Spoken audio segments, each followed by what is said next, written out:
Hello, welcome to FocusERP tutorial. Today we're going to show you how to create a new sales order.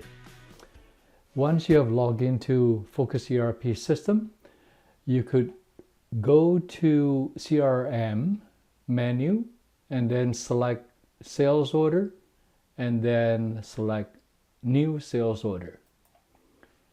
This will bring you to the screen that has a blank sales order. What we need to do is find the customer we want to create the sales order for. Let's say ABC company, and we have it here. Just click on that.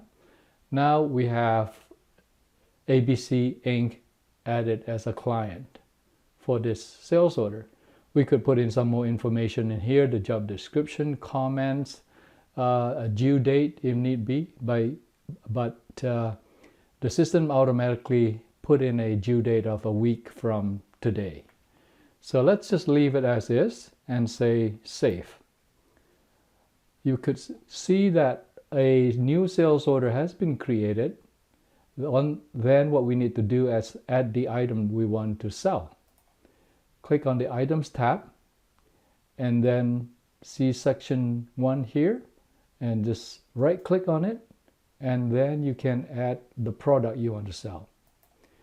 Select the product, put in a name. Let's say AT50 is a product name that it lists all the product name that has AT50. Let's say we want to select this particular one, AT50 frame. So let's say we want to do 2 of these. Go down here and then add items, and it says the item has been added successfully, and we just need to close the window, and it will show up with the quantity 2 and the price for that particular item and the total price. That's how it is to create a new sales order. It's pretty straightforward. Next, we want to view the report. All we have to do is just click on the general tab, and we are able to click view report to actually see the PDF file for that sales order. That's all, and we'll see you next time in the next tutorial. Thank you for watching.